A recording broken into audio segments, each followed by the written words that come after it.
নমস্কার বন্ধুরা, আজকে বলবো প্রিন্সের কালেকশন নিয়ে। প্রিন্সকে নিয়ে কি হচ্ছে। প্রিন্স যেহেতু হচ্ছে প্রিয়তমা, তুফান এবং বরবাদ থেকে কিন্তু এরা অনেক টাকা ইনকাম করেছে, কিন্তু এখন প্রিন্স যেহেতু একটা ফ্লপ সিনেমা হয়েছে, কয়েকটা ইন্টারভিউতে শাকিব খানও বলে দিয়েছে, তাছাড়া প্রডিউসারও বলে দিয়েছে যে 1 টাকাও ঘরে নিতে পারেনি, তাদের লস হয়েছে।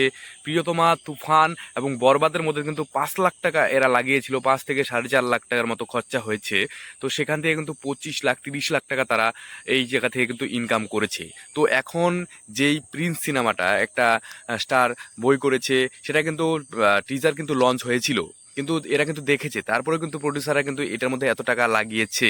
কিন্তু এখন সেই সিনেমাটা ফ্লপ হয়েছে, সেই জন্য শাকিব খানকে ব্লেম করা, একটা স্টারকে ব্লেম করা। যখন টাকা বেশি পেয়েছিল তখন কিন্তু প্রডিউসার, এমনকি শাকিব খানকে কিন্তু বেশি টাকা দেওয়া হয়নি। আর তারাই এখন বলছে যে শাকিব খান তো টাকা নিয়ে চলে গেল, আমাদের তো লস হয়ে গেছে। কিন্তু সেটা কথা না, যে একটা স্টার সিনেমা করেছে, সব কিছু কিন্তু করেছে, কিন্তু এই জায়গার সমস্ত কিছু মেনে আছে হলো ডিরেক্টর। ডিরেক্টর কিন্তু জানতো যে সিনেমাটা এরকম, কিন্তু তা সত্ত্বেও কিন্তু এরা কিন্তু টাকা দিয়ে কিনেছে।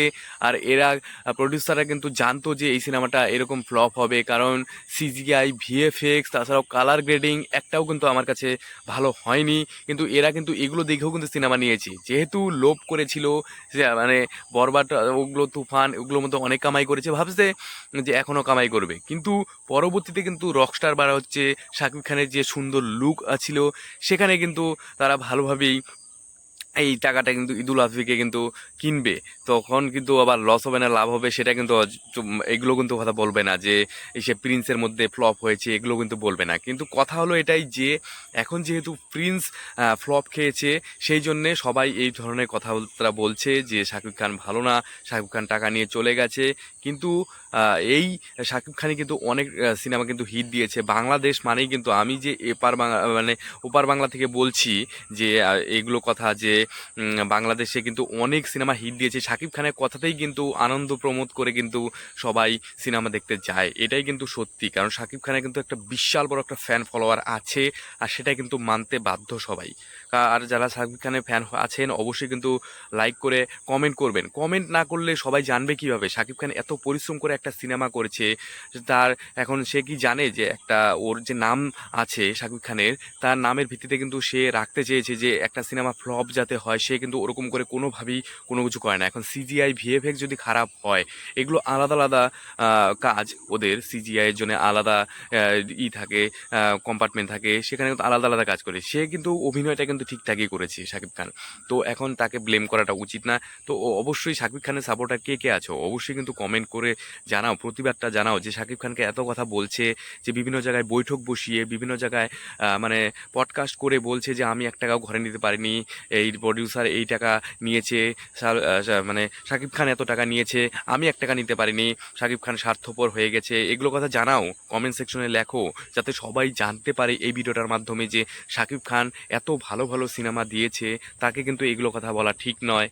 আর সে কিন্তু ভালো কাজ করেছে, আর সে কিন্তু অনেক ভালো ভালো সিনেমা দিয়েছে এই বাংলাদেশের বক্স অফিসে। তার নামের জোরে কিন্তু 50 কোটি একদম চলে যায়, এটা কিন্তু কোনো রকম বাধা বিপত্তির কিছু নেই। তো সে কিন্তু ভালো ভালো ব্লকবাস্টার হিট দিয়েছে। তো সবাই কমেন্ট সেকশনে জানাও, আর যা কারা কারা মানে শাকিব খানের ফ্যান আছো অবশ্যই কিন্তু কমেন্ট সেকশনে লিখতে ভুলবে না। ভিডিওটা লাইক করবে, প্রচুর পরিমাণে শেয়ার করবে। আমি যেহেতু ইন্ডিয়া থেকে এগুলো কথা বলতে পারি, তোমার বাংলাদেশ থেকে এত বড় একটা স্টারের নামে তোমরা বলতে পারো না। আমি যেহেতু আর্টটাকে মানে আমি একদম মর্যাদা দিই, উনি এত ভালো ডিরেক্টর, মানে ইসে অ্যাক্টার, উনি মানে এত সুন্দরভাবে কাজ করে, আমার তো খুবই ভালো লাগে ওনার কাজ, শাকিব খানের কাজ। তো অবশ্যই কিন্তু শাকিব খান লিখতে ভুলবেন না, ভিডিওটা লাইক করবে, প্রচুর পরিমাণে শেয়ার করবে, যাতে সবাই জানতে পারে এই বিষয়টা, যে শাকিব খান কত পরিশ্রম করে একটা সিনেমা করে, তা সত্ত্বেও হিট ফ্লপের ব্যাপারটা তার উপর ব্লেম করা হয় যে সে টাকা নিয়ে চলে গেছে। এই কথাটা কিন্তু খুবই খারাপ, একটা আর্টিস্টের নামে কিন্তু এই কথা বলাটা ঠিক না।